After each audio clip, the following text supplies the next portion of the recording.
C'est la sœur de Saladin. Je sais.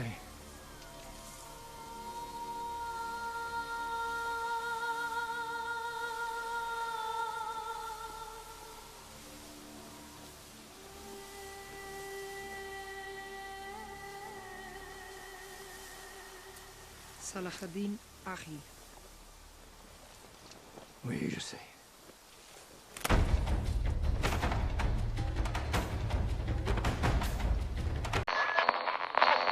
Il y a un désir de reconnaissance énorme.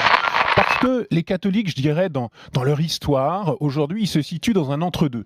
Ils ne sont plus la religion majoritaire en France. Ils ont perdu, je dirais, le statut de la religion qui s'impose. Mais ils ne sont pas non plus une minorité à laquelle il faut adresser des formules, je dirais, plus compassées de respect lorsqu'il se passe quelque chose. Ils sont dans un entre-deux. Ils s'estiment un peu oubliés. Et Quand vous dites qu'ils ne sont plus la religion majoritaire, c'est la religion majoritaire quand même, la religion catholique. Alors oui, bon, alors là-dessus, Qu'est-ce qu'un catholique, voilà. Alors, on peut prendre des tas de chiffres parce que effectivement, la réalité du catholicisme en France, elle est multiple et très complexe. Il y a une enquête de 2012 qui montre que dans la population française, les 18 ans et plus, il y a environ 70% de baptisés. Alors ça encore, 70% de baptisés, je dirais, ça varie beaucoup selon la tranche d'âge. Hein. Si vous allez dans les 80 ans, vous êtes à 90%, mais dans les classes plus jeunes, ça descend à 30, même 25%. Donc 70% de baptisés. Ensuite, si on demande aux Français s'ils se sentent catholiques, s'ils se déclarent catholiques, alors là, on en a à peu près 53% qui se disent catholiques. Mais ensuite, si on regarde des indicateurs de pratique, alors par exemple... les églises sont vides le dimanche, souvent. Pas toutes. Alors, tout dépend quel dimanche, Éric Brunet.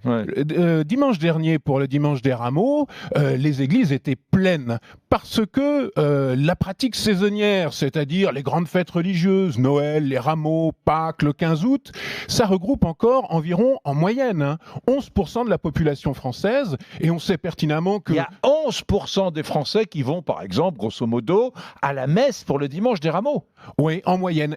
Et encore une fois, il ne faut pas oublier que le catholicisme a une réalité géographique, a une vraie composante géographique en France. Par conséquent, l'Ouest, si on va dans l'Ouest, on est quasiment à plus de 20%. En revanche, dans des régions qui sont anciennement déchristianisées, comme le Limousin par exemple, on est en deçà de ces 10%.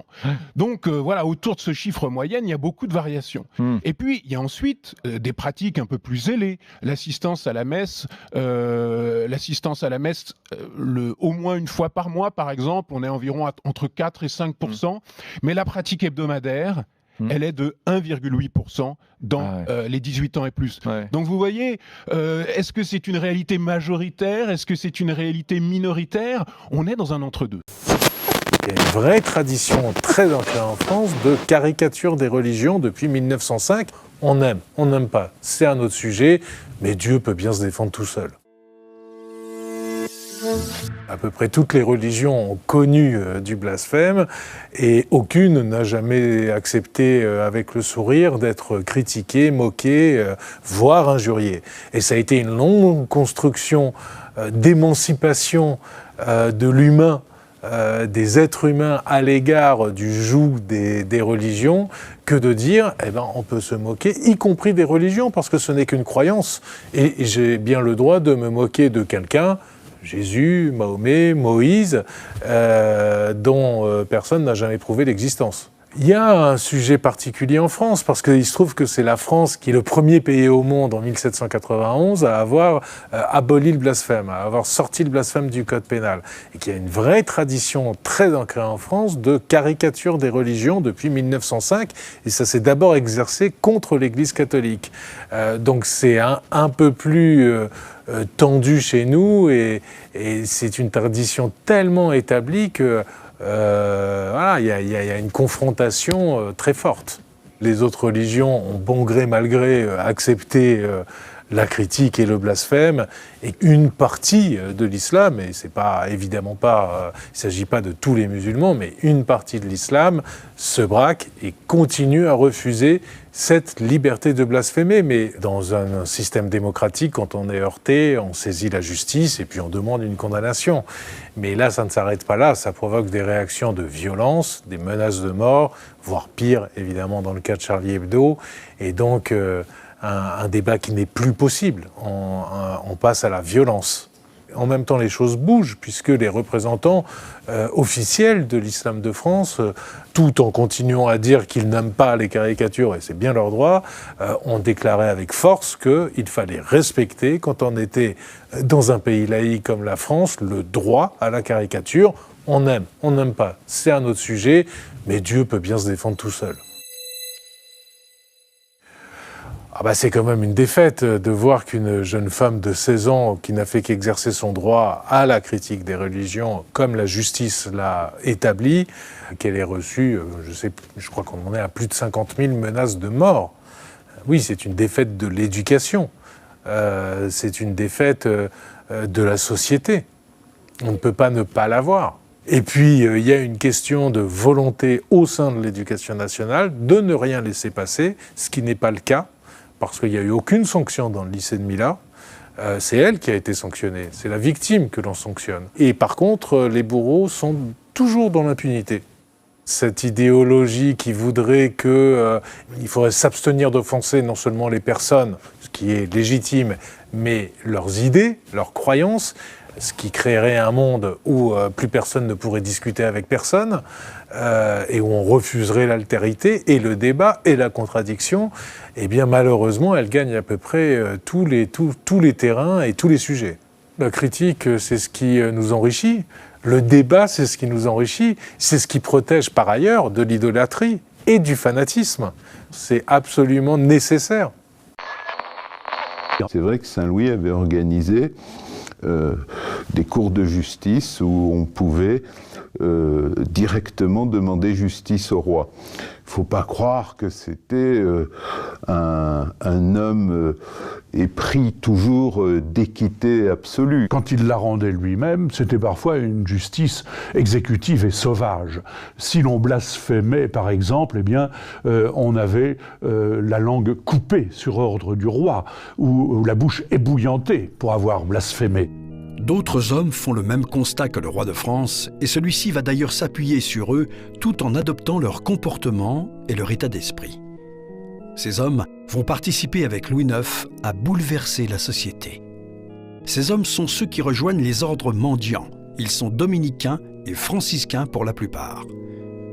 Saint Louis, qui porte bien son nom de saint, on le sait, était assez bigot, toujours un peu confit en dévotion. Il priait assez régulièrement, il marchait pieds nus sur les pavés froids pour se faire pénitence, et il aimait s'entourer d'hommes qui savaient prier. Et c'est ainsi qu'il a aimé s'entourer de moines de l'ordre de Saint-Dominique et d'autres moines de l'ordre de Saint-François d'Assise, qui est un Italien qui a créé cet ordre religieux. Saint-François d'Assise, qui est un petit peu le premier écolo de l'histoire, parce que c'était être proche de la nature pour être plus proche de Dieu. Je voulais revenir là-dessus, sur la déchristianisation, on en parlait l'autre jour de l'Occident. Est-ce que c'est cette déchristianisation qui permet de laisser un peu une page blanche, sans histoire, un continent sans âme? Rochdy parle de nihilisme. Est-ce que c'est parce qu'il y a ça, parce qu'il y a ce retrait, qu'une nouvelle religion vient s'installer et vient pratiquer son djihad en Europe? C'est compliqué, parce que je pense qu'il n'y a pas que ça, mais ce qui est sûr, c'est qu'il convainc là où nous, on ne le fait plus. En fait, je comprends, moi, pourquoi les jeunes sont attirés par l'islam plutôt que par le catholicisme. Parce que moi, je suis critique. En fait, je suis critique envers nous-mêmes. C'est trop facile de dire c'est la faute des autres. C'est la même chose qu'en politique. Oui, la faute d'Emmanuel Macron. Non, c'est la faute des Français. Vous avez voté pour lui. Oui, tu l'as vu là, la vidéo du mec là, en plus. Oui, tu l'as vu la vidéo du mec là, elle vient de sortir là, du mec qui fume dans le bus. T'as un mec qui lui dit d'arrêter et puis c'est tous les jours. Ouais, oui, mais en fait, là on peut dire ouais, regardez, c'est dégueulasse, il fume, etc. Non, moi ce que je vois, c'est 5 mecs qui sont assis dans le bus et qui font rien. Ces 5 Français qui voient un mec, un père de famille, se faire frapper et qui font rien. Mais c'est ces gens-là qui sont responsables, beaucoup plus que le mec qui fume. Qui se font agresser dans le métro, voilà. Beaucoup plus que le mec qui fume. C'est les Français qui sont responsables. À un moment, les Français, et je m'inclus dedans parce que de facto je suis français, méritent ce qui leur arrive. D'accord ? C'est trop facile de dire. On le mérite. C'est nous qui avons fait ça, pas les autres. D'accord ? C'est nous qui laissons les gens venir, c'est nous qui laissons les gens faire la loi, c'est nous qui faisons les victimes.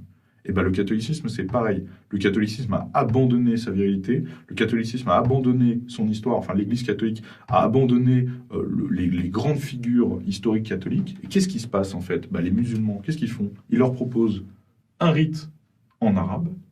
Even when the battle is going on, salah still has to be done. Un rite traditionnel, des figures islamiques, de combattants islamiques de l'histoire, etc. And wallahi, if I went there with only 10 believers, we'll come back with their power. We'll come back with victory. This is how he felt. Un mode de vie viril, etc. Des vrais guides de valeurs. Alors, c'est pas les miennes. Je vous accorderai à tous, sauf conduit jusqu'en terre chrétienne. À tous. Femmes, enfants, vieillards. Tout est chevalier, tout est soldat. Et ta reine. Nul n'aura à souffrir. Allah m'en est témoin. Les chrétiens ont massacré tous les musulmans après la chute de la ville. Sache que je ne suis pas de ces hommes-là. Moi, je suis Saladin. Salahuddin.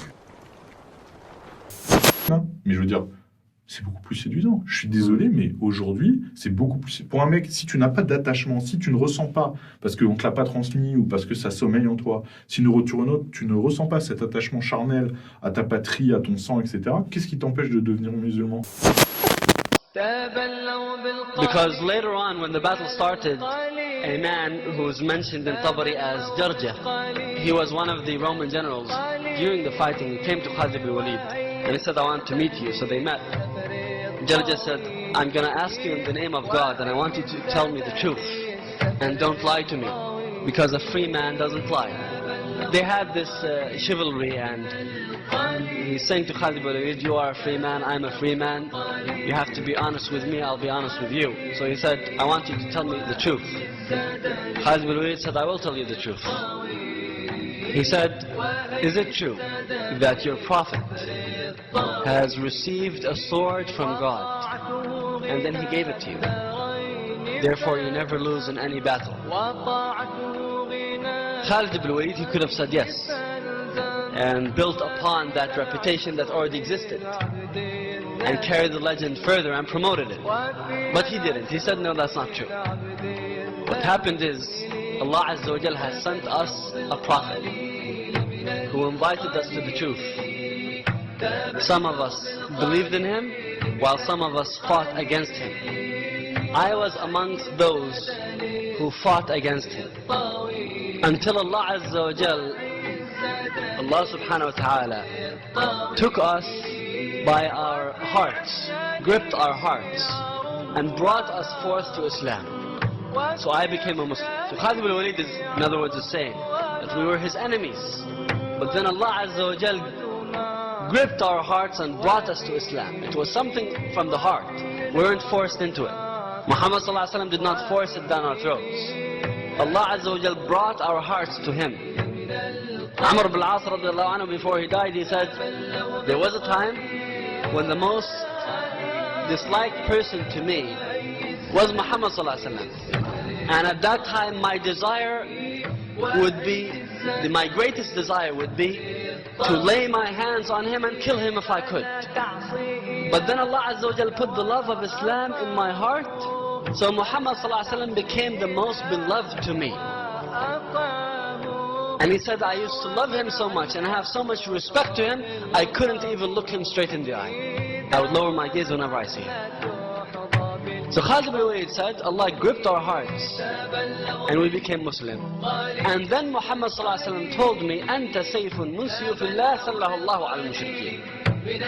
He told me, you are a sword among the swords of Allah. And Allah Azza wa Jal has drawn you out against the disbelievers.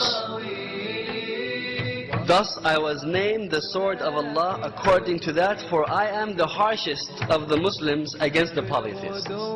I am the harshest of the Muslims among al-mushrikeen. So that harshness of Khalid ibn Walid and his skill and his ability and his intelligence, his speed, his willingness to take risk, is what made Khalid ibn Walid radiallahu anhu the man he was. I mean, when I talked about the adventure of Khalid ibn Walid to make Hajj, and then his decision to cross the desert that no one else has crossed before, uncharted territory. So this man, George, he asked Khalid ibn Walid, what does one have, he told him, what does your religion teach you? Khalid ibn Walid said that we invite you to Islam. He said, and what if we don't? He said, then you must pay jizya. He said, what if we don't? He said, then we fight you. So Khalid ibn Walid is telling him the three levels. Number one, invitation to Islam. If you accept it, then you become one of us. If not, then the next step is paying al-jizya. If you refuse that, then it is qital, fighting. So George asked Khalid ibn Walid, he said, and if somebody becomes Muslim, what's their status among you? He said, you become one of us, equal to us. Darja said, so there's no seniority. If a person becomes a latecomer into the religion, they're equal to the ones who have been Muslim before. Khalid ibn Walid said, and you become better. He said, how can that be? Khalid ibn Walid said, because we have seen the miracles of Muhammad sallallahu alaihi wasallam. We've witnessed them with our own eyes. So it was obvious.